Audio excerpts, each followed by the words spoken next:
اللہ رب العزت کا جتنا شکر ادا کریں تھوڑا ہے۔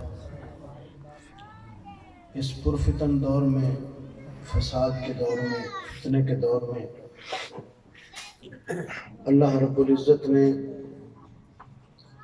اپنی محبت اور اپنے محبوب صلی اللہ علیہ وسلم کی محبت اور اولیاء اللہ کی محبت سے ہمیں سرفراز فرمایا ہے۔ یہ ہماری خوش بختی ہے، ہماری خوش نصیبی ہے۔ ایمان چھیننے والے بہت ہیں، ایمان دینے والے بہت کم ہیں، اور ایمان دینے والے بھی صرف اور صرف اللہ والے ہیں۔ اولیاء اللہ کے پاس ایمان ہے، جب ہم ان کے پاس بیٹھیں گے تو ہمیں بھی اللہ تعالیٰ ایمان نصیب فرما دے۔ ایمان ملتا بھی اللہ والوں کی غلامی سے ہے، اور ایمان بچتا بھی اللہ والوں کی غلامی سے ہے۔ اگر ایمان چاہیے تو ایمان والوں کے پاس بیٹھنا پڑے گا، اور اگر ایمان پر خاتمہ چاہیے تو ان کی غلامی میں رہنا پڑے گا۔ یہ نہیں کہ صرف مرید ہو گیا، بیعت ہو گیا، بس ان کے پاس آنا جانا کم ہے، نہیں۔ اللہ رب العزت نے قرآن مجید میں عجیب جملہ فرمایا، یا ایھا الذین آمنوا اتقوا اللہ وکونوا مع الصادقین۔ اے ایمان والو، تقوی اختیار کرو، اللہ سے ڈرو اور سچوں کے ساتھ ہو جاؤ۔ یہ نہیں کہ سچوں سے ملا کرو کبھی کبھی، نہیں۔ وَكُونُوا مَعَ الصَّادِقِينَ، سچے لوگ اولیاء اللہ ہیں، سچے لوگ اللہ اور اللہ کے محبوب صلی اللہ علیہ وسلم کی محبت رکھنے والے اور محبت بانٹنے والے لوگ ہیں، سچے وہی ہیں۔ تو کونوا مع الصادقین، ان کے ساتھ ہو جاؤ۔ کیا مطلب ہو جانے کا؟ علامہ آلوسی رحمۃ اللہ علیہ مفسر قرآن، انہوں نے اس کی تفسیر کی ہے کہ کونوا مع الصادقین کا معنی یہ ہے، خالطوہم حتی تکونوا مثلہم، خالطوہم حتی تکونوا مثلہم، کہ سچے لوگوں کے ساتھ ایسے مل جل جاؤ، ایسے خط ملت ہو جاؤ اور ایسے جڑ جاؤ ان کے ساتھ کہ تم بھی ان جیسے نظر آنے لگ جاؤ، تم بھی ان جیسے نظر آنے لگ جاؤ۔ یہ ہے اللہ والوں اور سچوں کے ساتھ جڑنے کا مطلب، کہ ان کے ساتھ ایسے جڑو، ایسے خلط ملت ہو، ایسے گڈ مڈ ہو جاؤ، ان میں ایسے داخل ہو جاؤ، ایسے شامل ہو جاؤ کہ بھئی تمہاری شکلیں ان جیسی ہو جائیں، تمہارا لباس ان جیسا ہو جائے، تمہارا اٹھنا بیٹھنا ان جیسا ہو جائے، اور ان کے ساتھ تمہاری ظاہری نسبت بھی ہو، باطنی نسبت بھی ہو، ظاہری تعلق بھی ہو، باطنی تعلق بھی ہو۔ یہی مثال صحابہ کرام کی تھی کہ جب کوئی نیا آدمی آتا تھا جس نے پیارے آقا علیہ السلام کو پہلے نہیں دیکھا ہوتا تھا، تو محفل میں ایسے صحابہ حضور علیہ السلام کے ساتھ بیٹھے ہوتے تھے اور اپنے آپ کو ایسا ڈھالا ہوا تھا پیارے آقا علیہ السلام کے سنت میں اور محبت میں، تو نئے آدمی کو پوچھنا پڑتا تھا کہ تم میں سے اللہ کا نبی کون سا ہے؟ کیوں؟ ابو بکر کی شکل بھی وہی ہے جو آمنہ کے لال کی ہے، عمر کا لباس بھی وہی ہے جو آمنہ کے لال کا ہے، بیٹھنے کا انداز عثمان کا بھی وہی ہے جو آمنہ کے لال صلی اللہ علیہ وسلم کا۔ مولا کائنات نے اپنے آپ کو ڈھالا ہوا تھا اپنے نبی صلی اللہ علیہ وسلم کے اخلاق اور اعمال میں، اور صفات میں اپنے آپ کو ڈھالا ہوا تھا، تو ان کو پتہ نہیں چلتا تھا نئے آدمی کو کہ بھی ان میں سے اللہ کا نبی کون سا ہے۔ اور ہم نے اللہ والے ایسے دیکھے ہیں، اپنے آنکھوں سے دیکھے ہیں، وہ بھی جب اپنے مریدوں میں بیٹھے ہوتے تھے تو نئے آدمی کو پوچھنا پڑتا تھا کہ تم میں سے پیر صاحب کون سے، کیونکہ مریدوں کو انہوں نے ڈھالا ہوا تھا، مریدوں نے اپنی شکل پیر والی بنائی ہوئی تھی۔ یہ منہ پر تعریف نہیں، حقیقت ہے۔ قاری صاحب کے جو والد صاحب تھے، حضرت صاحب والد صاحب رحمۃ اللہ علیہ کے خاص مرید تھے، تو جب وہ بولتے تھے تو ان کے بولنے کا انداز بھی ایسا تھا، پتہ چلتا تھا کہ حضرت صاحب بول رہے ہیں۔ جب وہ چلتے تھے تو آگے سے کوئی دیکھتا تو پتہ چلتا کون ہے، جب پیچھے سے کوئی دیکھتا تو ان کے چلنے کا انداز بھی ایسا تھا جیسے حضرت صاحب جا رہے ہیں۔ کئی لوگ بھول جاتے تھے۔ حضرت صدیق اکبر رضی اللہ تعالیٰ عنہ کے ساتھ پیارے آقا علیہ السلام جب ہجرت فرما کر مدینہ طیبہ پہنچے ہیں، تو پہنچنے کے بعد آپ گئے تو دو ہی تھے، ایک آقا تھے، ایک غلام تھے ان کے ساتھ، ابو بکر صدیق غلام تھے، مولا حضور علیہ السلام کی ذات جو ہے وہ آقا تھے. تو آپ بھی تھکے ہوئے تھے، ابو بکر بھی تھکے ہوئے تھے، لیکن حضرت ابو بکر صدیق رضی اللہ تعالیٰ عنہ کی داڑھی مبارک میں بال زیادہ سفید تھے میرے آقا کی داڑھی مبارک کی نسبت سے. لوگوں نے سمجھا کہ یہ اللہ کے نبی ہیں، وہ سلام کرنا شروع کر دیا. صدیق اکبر نے بھی نہ نہیں کی. کیوں؟ کہ بھئی میں یہ تکلیف برداشت کر لوں، میرے آقا کو تکلیف نہ ہو. ایک ایک کو ملتے ملتے سفر کے تھکے ہوئے ہیں. تو جب تھوڑی سی دھوپ نکلی تو پھر حضرت صدیق اکبر نے ظاہر کرنے کے لیے ایسا کیا کہ اپنی چادر پیارے آقا علیہ السلام کے اوپر تانی، تاکہ پتہ چلے کہ جس کو ہم سلام کرتے رہے یہ غلام ہے، آقا وہ بیٹھے. نعرہ تکبیر، نعرہ رسالت، نعرہ رسالت، نعرہ خلافت، نعرہ حیدری، شان صدیق اکبر، شان صدیق اکبر. سجادہ نشین آستانہ عالیہ لارڈن شریف. اللہ اللہ اللہ. کیونکہ انہوں نے اپنے آپ کو ڈھالا ایسا تھا کہ لوگوں کو پتہ ہی نہیں چلتا تھا کہ ان میں سے آقا کون ہے، غلام کون ہے. کیونکہ شکل بھی ایک جیسی، انداز بھی ایک جیسا، اخلاق ایک جیسا، اعمال ایک جیسے.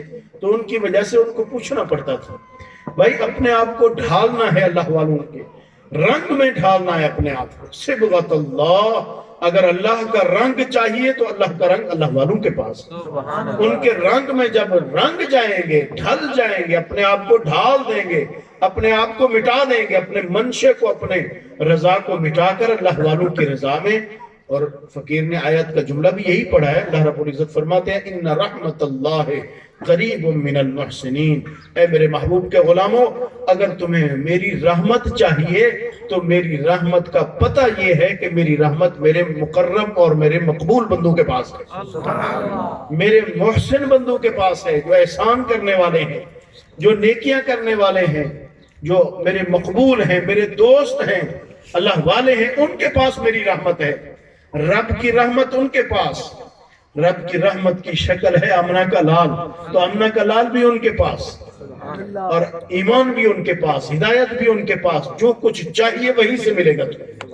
اللہ کی رحمت وہیں سے ملے گی، علم وہیں سے ملے گا، ہدایت وہیں سے ملے گی، قرآن پاک وہیں سے ملے گا. تو یہ اللہ والوں کی نسبت کی برکت ہے. عام مدرسے میں طالب علم ہوتے ہیں، جب باہر نکلتے ہیں تو ان کے سر پہ ٹوپی بھی نہیں ہوتی. تو یہ نسبت کی برکت ہے پڑھنے والوں کے سر پر جو حضور علیہ السلام کی سنت سجائی ہوئی ہے، پگڑیاں سجائی ہوئی ہیں، ٹوپیاں سجائی ہوئی ہیں. یہ نسبت کی برکت ہے فقیرو. قرآن مجید تو ہر جگہ سے مل جائے گا، لیکن نسبت والا قرآن اور اصلی قرآن جس سے فائدہ ہو وہ نسبت والے لوگوں سے ہی نصیب ہوگا. قرآن پڑھانے والے تو بہت بیٹھے ہیں، علم سکھانے والے بہت بیٹھے ہیں. اکیلے علم پڑھنے سے اللہ نہیں ملتا، اللہ کے محبوب نہیں ملتے. اور ایسے ہی صرف قرآن مجید عام لوگوں سے پڑھنے سے قرآن مجید کی پہچان اور قرآن مجید کی شناس اور ان کی جو شان ہے اس کا پتہ نہیں چلتا. کسی اللہ کے نیک بندے سے پڑھے کے تو پتہ چلے گا قرآن مجید ہے کیا، قرآن مجید کی عظمت کیا ہے، قرآن مجید کی شان کیا ہے، امام الانبیاء صلی اللہ علیہ وسلم کی محبت کیا ہے، اللہ رب العزت کا قرب کیا ہے. یہ سب چیزیں نصیب ہوں گی تو اللہ کے مقبول بندوں کے نصیب سے نصیب. اس لیے فقیر نے یہی آیت کا حصہ پڑھا ان رحمت اللہ قریب من المحسنین. فقیر ہمیشہ عرض کرتا ہے کہ اللہ کو تلاش کریں گے کہاں ملے گا؟ بتاؤ اللہ کی کوئی جگہ ہے؟ اللہ کہیں بیٹھا ہے؟ بیٹھنے سے پاک ہے، پاک ہے نا. عرش پر بھی نہیں بیٹھا. عرش پر اگر محتاج ہے عرش پر بیٹھنے کا تو وہ خدا ہی نہیں ہے. خدا تو غیر محتاج، وہ اس کو تو کسی چیز کی ضرورت ہی نہیں ہے. وہ بیٹھنے سے پاک، وہ اٹھنے سے پاک، وہ چلنے سے پاک. ایسے ہی ہے نا، ایسے پیر نہیں ہیں، ایسے ہاتھ ان کے نہیں ہیں، ایسے چہرہ ان کا نہیں ہے. تو اللہ کو تلاش کریں گے کہاں ملے گا؟ کہاں ملے گا اللہ؟ تو اللہ نے بتایا کہ بھئی مجھے اگر تلاش کرنا ہے تو میرے مقرب بندوں کے پاس پہنچ جاؤ، میں وہاں ملوں گا، میں وہیں ملوں گا، ان کے پاس ہوں میں. اللہ کعبے میں نہیں بیٹھا، اللہ مسجد میں نہیں بیٹھا، اللہ کسی مکان میں جگہ میں نہیں بیٹھا. اللہ رب العزت بیٹھنے سے پاک ہے، محدود جگہ سے. رب کی ذات لا محدود ہے، اس کی سمت نہیں ہے، اس کا دائیں بائیں نہیں ہے، آگے پیچھے نہیں ہے. تو اس کو کہاں تلاش کریں گے؟ ہم تو اسی کو دیکھ سکتے ہیں جو کسی سمت میں ہوگا آگے دیکھیں گے، دائیں ہوگا دائیں دیکھیں گے، بائیں ہوگا بائیں دیکھیں گے، کسی جگہ بیٹھا ہوگا تو اس کے پاس جا کر بیٹھیں گے۔ جو بیٹھنے سے پاک ہے، سمتوں سے پاک ہے، اس کو کیسے تلاش کریں گے؟ اگر اس کو تلاش کرنا ہے تو اس کا ایک ہی راستہ ہے کہ اللہ والوں کے پاس جائیں گے تو اللہ مل جائے گا۔ سبحان اللہ۔ اس لیے اللہ والے فرما گئے ہر کے خواہد ہم نشینی با خدا او نشینت در حضور اولیاء، جس کو اللہ چاہیے وہ اللہ والوں کے پاس جا کر بیٹھے، ایسے سمجھے میں اللہ کے پاس بیٹھا ہوں، وہ اللہ نہیں ہے، اللہ کی مخلوق ہے، اللہ کے بندے ہیں، اللہ کے مقرب ہیں، لیکن ان کا قرب اللہ کا قرب ہے، ان کی نزدیکی اللہ کی نزدیکی ہے، ان کی محبت اللہ کی محبت ہے۔ اللہ والے یہی فرما رہے ہیں من لم یعرف الولیہ کیف یعرف النبیہ، جس نے اللہ کے ولی کو نہیں پہچانا وہ اللہ کے نبی کو کیسے پہچانے گا، اور جو نبی کو نہیں پہچان سکتا وہ اللہ کو کیسے پہچانے گا، جو دیکھا بھی نہیں جا سکتا، جو تصور میں بھی نہیں آ سکتا۔ فکرو اصل اللہ اور اللہ کے محبوب صلی اللہ علیہ وسلم کی محبت اگر چاہیے تو محبت والے لوگوں کے پاس بیٹھنا پڑے گا، ان کی صحبت میں آنا جانا پڑے گا، اور جس راستے پر اللہ نے آپ کو لگایا ہے یہ راستہ حق راستہ ہے، سیدھا راستہ ہے، جنت کا راستہ ہے۔ صراط الذین انعمت علیہم، اللہ نے قرآن مجید میں فرما دیا، نماز میں ہر رکعت میں یہ آیت پڑھتے ہیں کہ سیدھا راستہ کون سا ہے؟ جن لوگوں پر اللہ نے انعام کیا ان لوگوں کا راستہ سیدھا راستہ ہے۔ اور انعام والے لوگ کون ہیں؟